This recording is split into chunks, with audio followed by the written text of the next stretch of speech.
Jogging کرنا یا بھاگنا ورزش کرنے اور جسم کو فعال رکھنے کا سب سے آسان طریقہ ہے۔ حال ہی میں امریکی ماہرین نے اس خیال کی حقیقت جاننے کے لیے ایک سروے کیا جس میں حیرت انگیز نتائج سامنے آئے۔ اس تحقیق کے لیے ماہرین نے باقاعدگی سے جاگنگ کرنے والے 15 افراد کے خون اور گھٹنوں میں موجود سیال مادے کی جانچ کی۔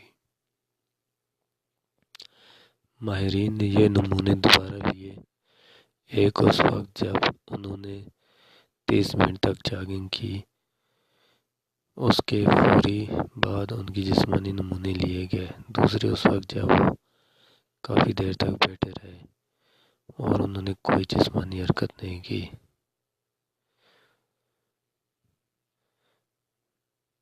انہوں نے دیکھا کہ 30 منٹ کی جاگنگ کے بعد گھٹنوں کی تکلیف اور سوزش کا سبب بننے والے عوامل میں واضح کمی دیکھنے میں آئی ہے۔ ماہرین نے دیکھا کہ مستقل بیٹھے رہنے کے باعث گھٹنوں میں سوزش کا جو امکان تھا وہ بھاگنے اور دوڑنے کے بعد کم ہو گیا ہے۔ تو ناظرین، جاگنگ کرنا اور بھاگنا دوڑنا گھٹنوں کے لیے بہت مفید ہے۔ اس سے آپ گھٹنوں کے درد اور سوزش سے چھٹکارا پا سکتے ہیں۔